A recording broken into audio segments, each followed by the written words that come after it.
And we are live. Hello, everybody, and welcome to Forever Rugby on Forever Sport. It is bloody freezing down here in South Africa. I've got all the winter jackets out, and it's definitely rugby season. You know, when it's this cold and you can think of nothing worse than getting up in the morning. That's what it used to be like back at school when you'd have to go up and go and play rugby or whatever you used to play. I mean, the worst was playing club rugby at like under 8, under 9 level. You play without shoes and that crap, which was horrible. But yeah, so today we're going to be talking about all of the latest rugby news from around the globe, and quite a lot of interesting things, especially about the Springboks, and quite a positive update in terms of the Springbok injuries. So we're going to be talking about that. We're going to be talking about the referees that are announced for the Virgin Irish Lions. We're going to be talking about the Rainbow Cup. We've got some confirmation on a finalist. We're going to be talking about some signings in the SA Rugby at the moment. Quite a couple of players moving in and around the country as well. Talking about a couple of rumors as well for some players that are potentially making a move. So yeah, quite a lot to talk about. We're going to start with let's start with the contract situation at the moment in South Africa. So we started on Monday talking about the fact that Abel van der Merwe, for example, is set to join the Lions, and another big loss for the Stormers. Well, it was confirmed yesterday that Bongi Mbonambi will be joining Siya Kolisi at the Sharks, which is huge news. I mean, it's another one of those worst-kept secrets, isn't it? Because we've all kind of known it's going to happen for a while. But it was confirmed yesterday that he will be going for the Sharks. However, it will only be in November when his contract runs to an end. So rugby contracts finish in November, which is why last year we saw sort of mid-Super Rugby unlocked, suddenly players moving in the middle of tournaments because they were under contract until the end of November. And so when they finished their contract, they were then moving to different unions and stuff like that, which is why they moved quite quickly. It's not quite the same case sort of football, which kind of got a transfer window, I would say, where you can kind of move in between that. I suppose we used to have in sort of December, January, and that was kind of when players would move in, and then by February with your new union. Well, that's all going to kind of change. So that would be quite interesting, is where do contracts now start changing? You know, for example, CJ Stander's contract runs to an end at the end of June. So one assumes that, you know, South African contracts might have to start being relooked at. You know, if we start aligning our calendar with Europe because we're going to go play in the Pro 14, do we now start needing to relook at our contract situation and maybe having contracts running, you know, June to June, as opposed to, or July to June or whatever, as opposed to, to November, so that it allows for teams like this literal situation now with the Sharks having signed him, but his contract only coming to an end of November, so he's going to start. For example, he might start, I mean, he's going to be in the Springboks most of it, but he might have to start the campaign at the Stormers and only be able to switch to the Sharks sort of midway through it unless they grant an early release. And that's what's happened with players like João Augustus, who's been granted an early release from his contract, which means he's still there now, but he will leave at the end of the year. We've seen similar situations with Van Sale and stuff like that, because South Africa have to be granted early releases of their contracts, which are coming into an end in November, but obviously their contracts in Europe are starting in a different time like that. They sort of start July, that's for when their season is. So that's actually quite an interesting point. I think I actually really thought about it until about now. Crossy Chicken, hello everybody. There must be big money in SA Rugby. I think there's money to be made in SA Rugby. I'm not sure we've got big money at the moment.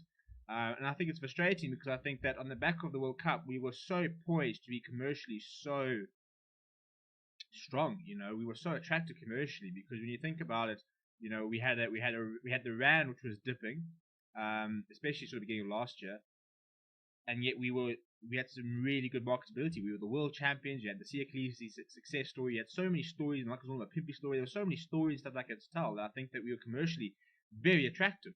But then we had COVID, and we haven't been able to get broadcast revenue. We haven't had to get major deals in.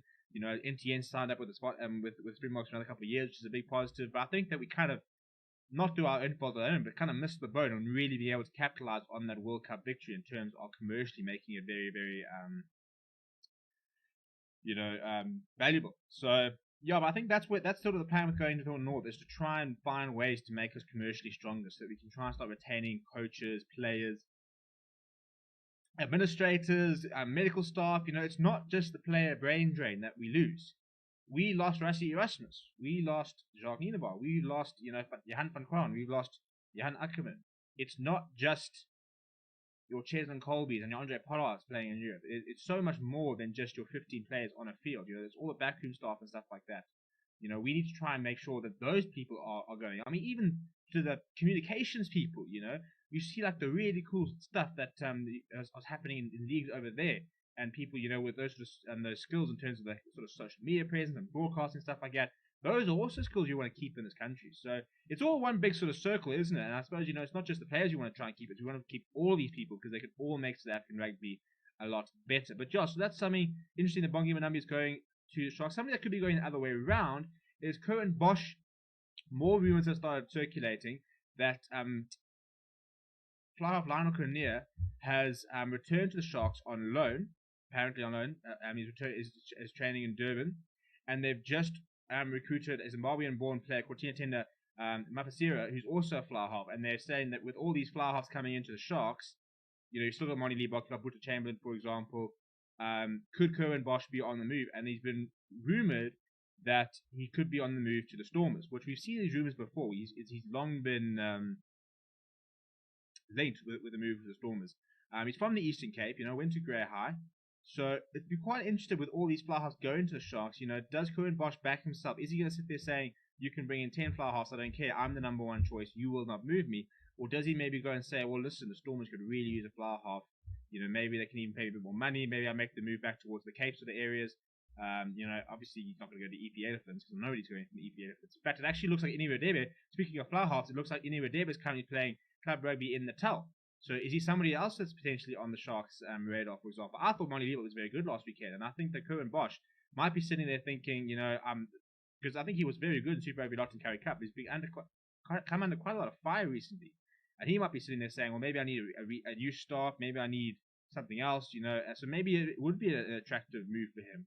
Lots of people make moves, and not necessarily because of the wrong union or because they go to the right union, but just a bit of a change of scenery makes a world of difference.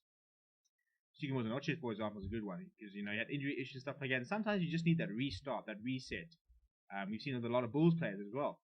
So it'd be interesting to see what happens with Bosch and whether, I mean, currently his contract's for another 2 years. I think his contract comes up in 2023, but you know, you can always sort of negotiate early releases and pay release clauses and all that kind of stuff. But what's been quite interesting is the Cheetahs have been going on a very, very big recruitment drive straight out of the Varsity Cup, and they've actually just signed their 5th Varsity Cup player as they announced the signing of UCT centre Ivadi Boshov. So I mean, that's what we were saying in the Varsity Cup. We were saying that there is so much value in it, but now it looks like, I mean, they signed Cohen Jasper, who was the I think it was the player of the season, as well as Marty's captain David Brett, UWC has come off Brandon de Kock, NW4 is loose forward, Mhlali Mosi. They've gone and said, right, well, we've seen the Varsity Cup. There's some really good players there. We can't really compete financially with the sides going to Europe, so we should recruit straight out of the Varsity Cup. And that's how we're going to do it. So I think it's a very good strategy. And I think that we need to see more of these players going from the Varsity Cup into these unions. And we need to see a bit of a direct pyramid. You know, we've all got the different levels that kind of funnel it up to Springbok level at the top. And we want Cheetahs to be a side that can produce Springboks. We want Frequency to be a side that can produce Springboks. We don't just want it to be the 4 major sides. But I think it's quite a smart recruitment plan for Cheetahs. Also, what you get with the Varsity Cup is because you're going to have to be over 25. You get young players. You know, you can sign 22, 23-year-old players who, you know, have played at a reasonable level, but maybe have gotten by the wayside. Because a lot of people sort of think that you need to be playing professional rugby, you need to play Super Rugby by the time you're 21. When you think that you can play up to Morné Steyn in the box squad at 37, Dwayne Vermeulen's 37 next month, and you can still be in the box squad, suddenly your professional career can last until you're 19, until you're 38. You know, you can have an 18, 19-year career. So if you haven't made it by 25, 26, you could still go on to have a 10-year professional rugby career. That's a long time. So there's nothing wrong with signing 24, 25-year-olds. And if you're seeing something special, Pio Janti was quite a late bloomer, for example. You know, there's a lot of these stories that are still there to be discovered. So Cheetah's going on a big recruitment drive there. Now, in terms of the Rainbow Cup, just please do smash a like, by the way. We're sitting on 6 likes. Let's see if we can get that up to closer to 10. And also subscribe to the channel if you are new. So in terms of the Rainbow Cup, we did a whole Rainbow Cup sort of look at on Monday. We were looking at the games and the fixtures and how it's all sort of measuring up and who's going to be playing who and what this weekend means in terms of Munster needing bonus points and Leicester being out of the running, Glasgow Warriors needing something to have all the other results to go their own way, Benetton just needing a win and stuff like that. Whilst you can literally scrap all of that because none of it matters anymore, none of it is relevant anymore because Benetton have been handed a default victory as a result of Ospreys not being able to field a side because of an outbreak in that side. Which means the winner of the Rainbow Cup South Africa, either the Bulls or Sharks, will travel to Treviso, Italy to take on the home team, Benetton, who I think if anybody had said 4 months ago we're going to be in the Rainbow Cup final, it would have been laughed at. In fact, I would have loved to see what the odds were for Benetton to actually get into that Rainbow Cup final. I don't think they would have been particularly high. But they've actually been very good, and then all this sort of bit of a luck over here, and suddenly they've been handed a default victory and they're into the finals. So Munster might as well not play this weekend because they can't get into these finals anymore. The Rainbow Cup North has been determined in the worst way possible, and unfortunately that's the problem, I suppose, with the pandemic at the moment. That's the problem with the current situation, is you've got issues like that where you've got a really, really big weekend of Rainbow Cup coming up, and it's really exciting, and everyone's looking forward to it, and it's going to be a really cool weekend and stuff like that. And then something like this happens, and suddenly the weekend doesn't mean anything because all these games are null and void because the table's been determined. So Benetton will now be in the final. I'm not sure if it's been confirmed that there are going to be crowds. They're talking about they reckon that they might try and get some crowds in. It will be at their home stadium. So, I mean, imagine though, for Benetton, you've got to think about their shoes. They could host the Bulls. This is the Bulls side who's beaten the British and Irish Lions. One of the most, well-revered sides in the world, club sides in the world. They could be hosting them in their backyard, in a Rainbow Cup final, in front of their fans. How is that for the introduction to Southern Hemisphere teams? It's the best way possible. Even if the Bulls absolutely steamroll them, which I think they probably will. But the Bulls are out 4 players, no Morne Stay, no Malcolm Stard, no Dwayne Vermeulen, and no Trevor Nyakane. But Lisa Kuboka, Marcel Coetzee, and everything will still be ready. But I mean, it's really cool, I think, for Benetton that they managed to go out and say, well, we're not just that walkover team. We can actually play rugby. They've earned their right to be in contention for the final. Maybe didn't earn the final part, but I mean, chances are they could have beaten Osprey. I mean, they were definitely going to be the favourites walking into that game. But yeah, that's the unfortunate part. So what do you think about the whole COVID situation? What happens when teams have these outbreaks? Do you penalise them and say, right, well, you have to give away a bonus point victory? You now get a bonus point loss, they get a bonus point victory. Do you think a draw is a fair result? Do you think there should be no points? Because the problem is that there are arguments for each scenario. Because, some people were saying that it's rubbish that it's a draw and they should be punished because they broke protocols and that's why they've got COVID cases. But that's not always the case. It's not just because a player's decided to have a party at his house that suddenly there's a COVID outbreak in the team. It could be absolutely anything. It could have been, a player went to go to the shops, was in contact with somebody on the bus. And then that's happened, and he didn't know he had it, so then it spread around the change room, maybe against the other front row, for example. So it's quite difficult to sort of decide what should be the fairest option. Kwasi is saying no points, but then the problem is being the other side. So you are Munster, for example, and you say no points. Now you are Munster and you need a bonus point victory on Friday to get into the Rainbow Cup final. Now, your opposition suddenly has a COVID outbreak. They can't field the team. So they say, okay, well, sorry, scrap points.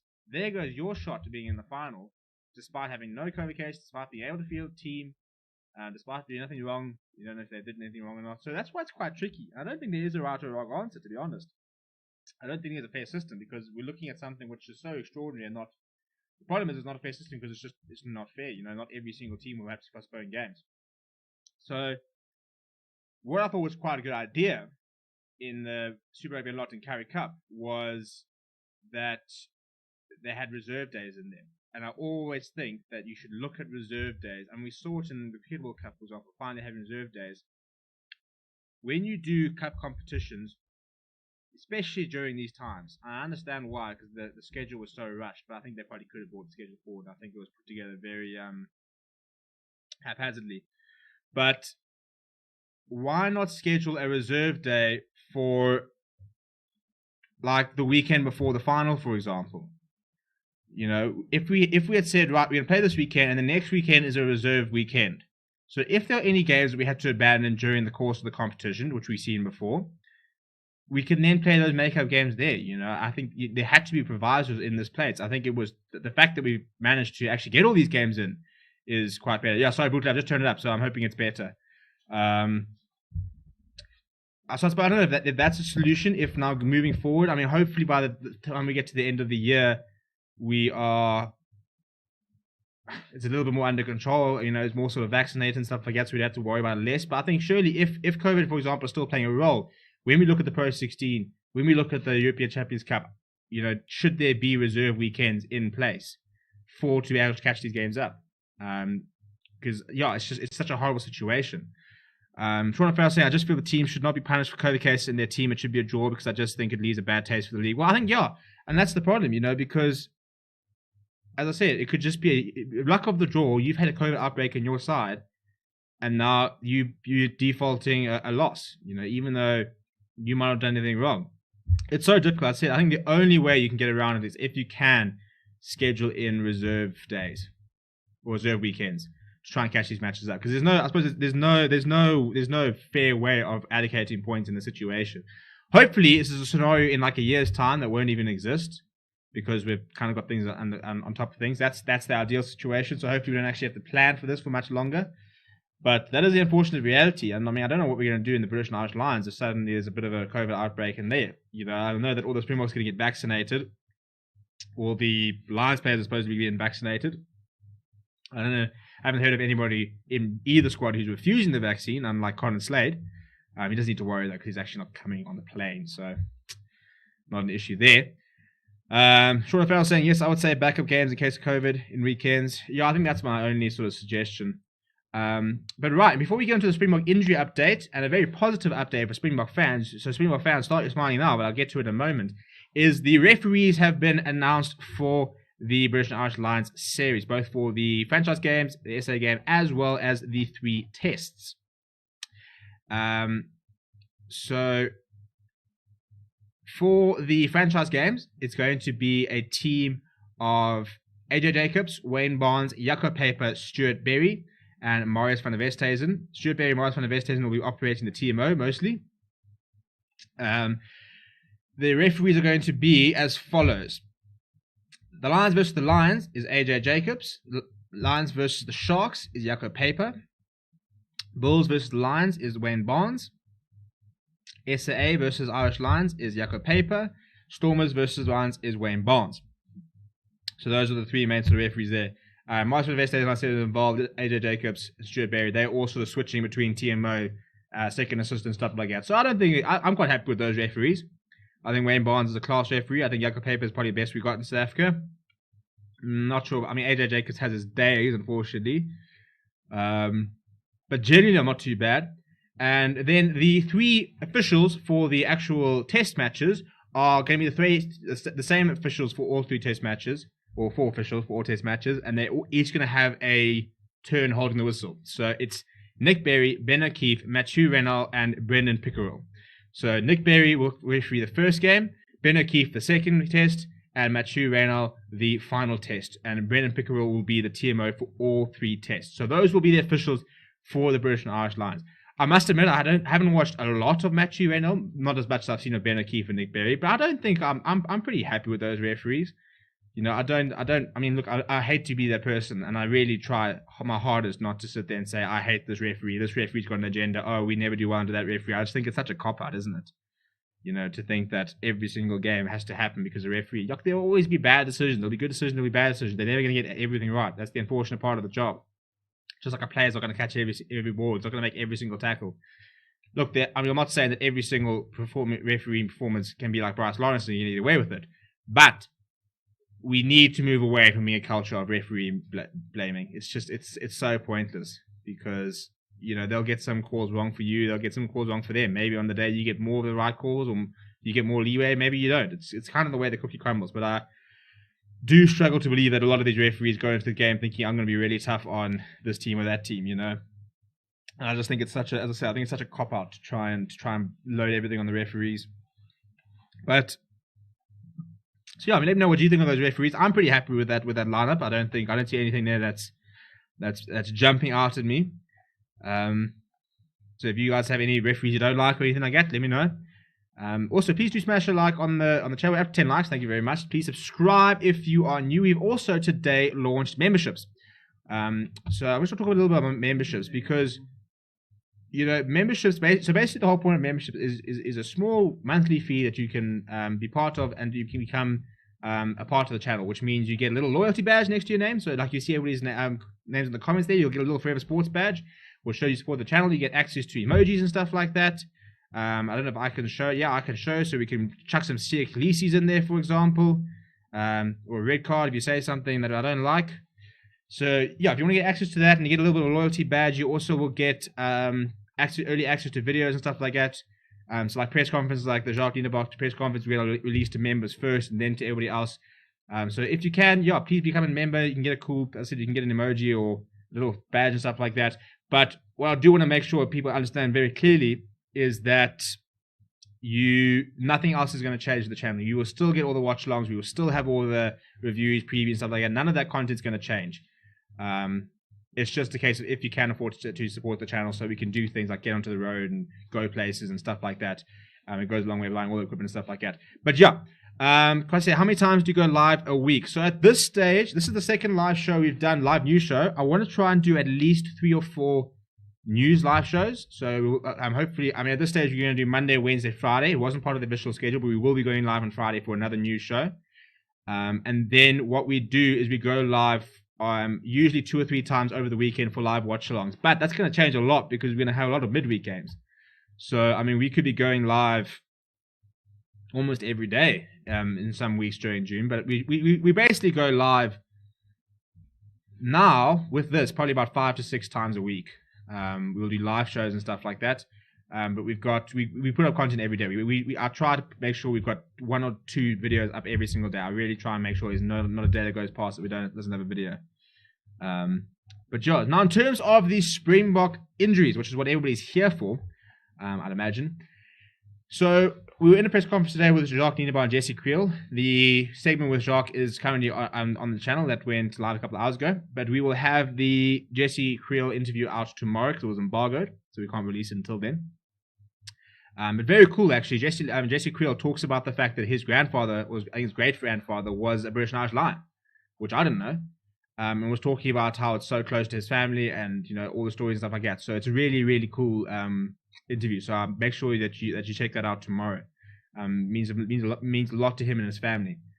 But obviously Jacques was asked about Duane Vermeulen and was obviously asked about the Munster duo who are currently recovering from burns. It's just still the strangest story I've ever heard, isn't it? But yeah, I suppose it is what it is.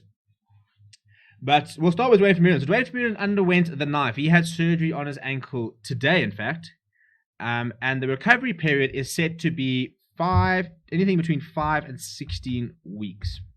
Now, from what I understood, that kind of means that from 5 weeks you could be playing. It doesn't mean that it's 5 weeks and then you can get on the treadmill. It's 5 weeks and then you can get into the gym and start doing rehab. So they are saying that he could still feature. We are sitting here on the 9th. I think the first test match, if I'm correct, in fact, let me get the exact days so that I don't lie to you.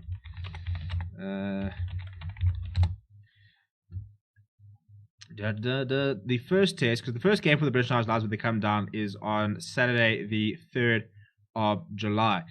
Springboks playing on the Friday the 2nd. But the first British and Irish Lions test against South Africa is on the 24th of July.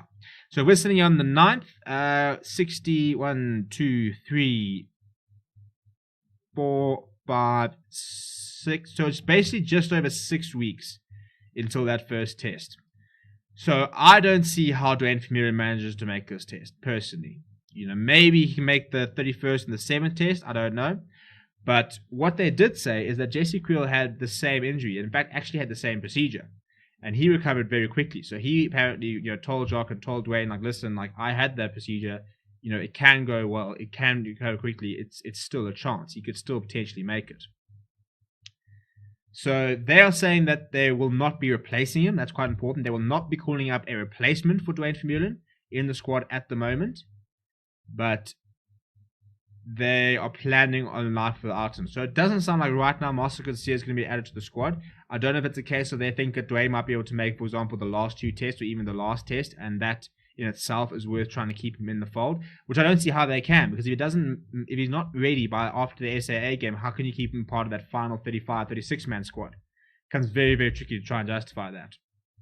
So Yeah, but that is the situation. He has undergone surgery. They are optimistic. Much better news about Luat Diaga. So Luat Diaga is currently doing his rehab and stuff like that, and they said that he's actually ahead of his recovery process at the moment. They're ahead of where they thought he would be at this stage, which is really, really cool. And they said that he could actually potentially feature for Sale Sharks in the Premiership semi-finals or finals if they make it. So, by all accounts, it sounds like Luat Diaga will be ready for those test matches. Because it sounds like he will be ready to play by the end of the month. So 2 thumbs up there. That's very good news, because I think that we're kind of worried that for a country that has, probably the best lock depth in the world, we've got 2 of our locks who are struggling with injury. The only Franco Moss and Ibn Esbe fit as of right now.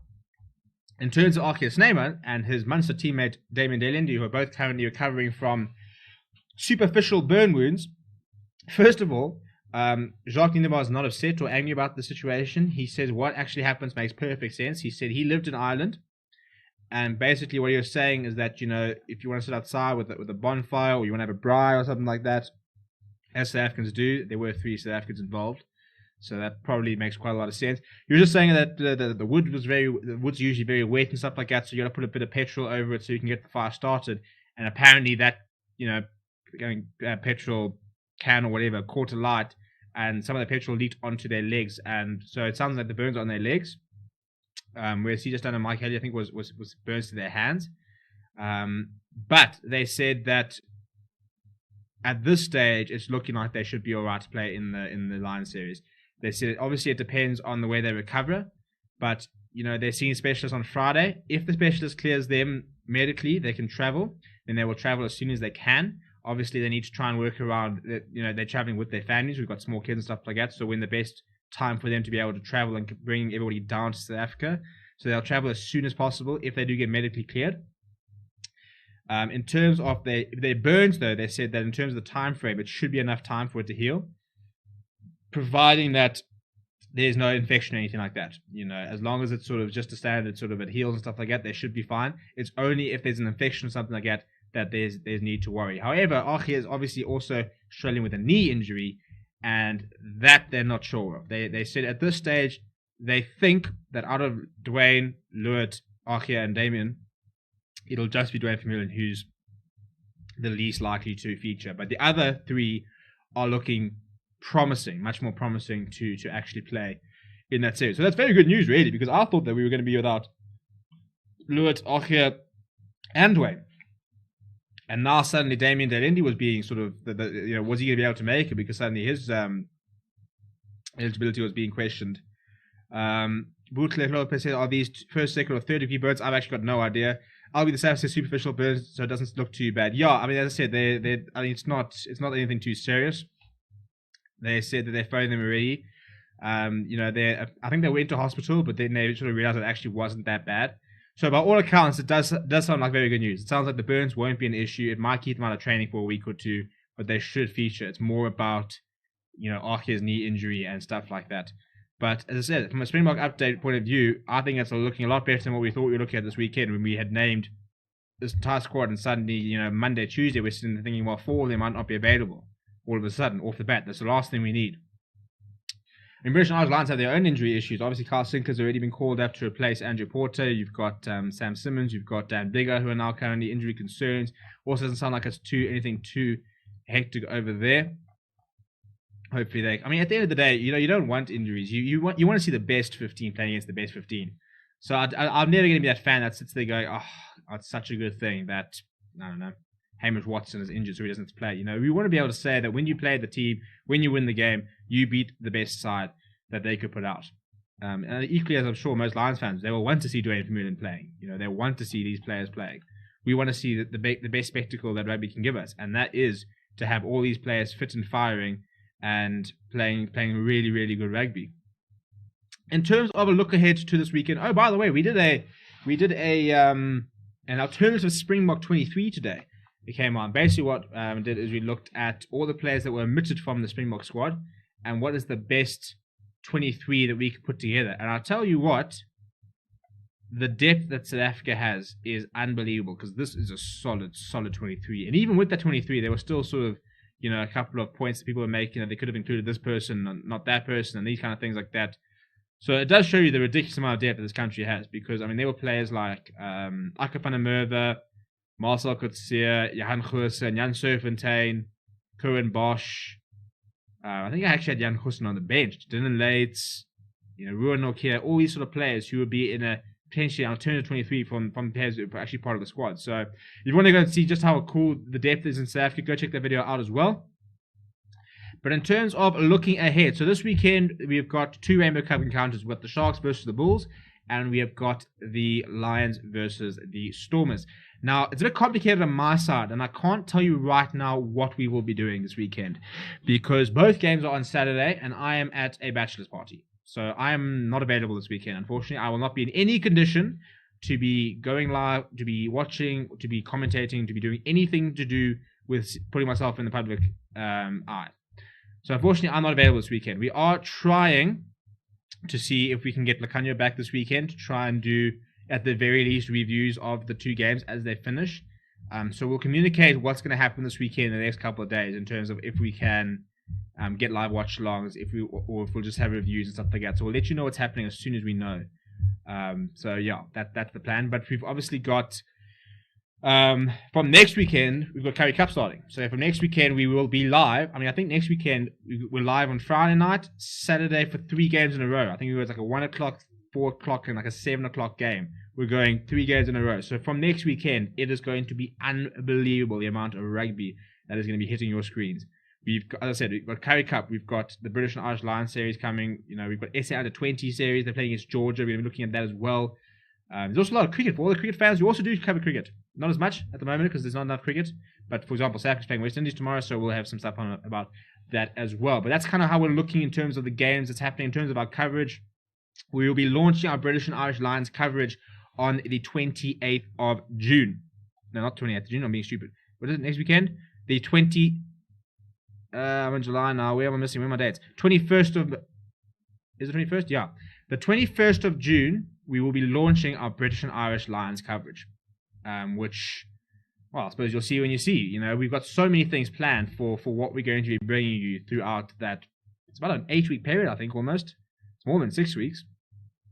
So mark the calendar. 21st of June, we're going to be launching our British and Irish Lions coverage, which we're going to be building to the Japan game and then the tour. We're going to be doing things like looking back at some of the tours, seeing how the tours are shaping up, what to expect. We're going to be doing, looking at some of the stadiums they're going to be playing in. We're going to be looking at, some of the legendary moments. We're going to be trying to get more fans on the channel to have sort of fan forums and stuff like that. Try and get people from overseas to get in what they're new. So yeah, subscribe to the channel so you're a part of all of that. Bootle is saying it's really scary that we don't have an equivalent caliber replacement for big old Dwayne. Maybe a Marcel Coetzee. Look, he's the best player in South Africa as well as last year. The same as PCF Toy in 2019. I don't think it's surprising that you don't have a replacement for one of the best players in the world. A like-for-like replacement, that is. There is Marcel Coetzee, and I think he's more than an able placement. Lots of people are backing the Jasper Wiese shout, who's been very good for Leicester Tigers. They reckon that he can do a job there at 8th man. So we have to wait and see whether they will be able to do it. But I don't think I think it's just it's normal, isn't it, that when you've got a player who's so good, he's always going to be difficult to replace. Massively disappointed at Pro 14 Rugby's decision to put Benetton in the final, but I can only wish them the very best of luck, and I hope they can do themselves in Europe happy.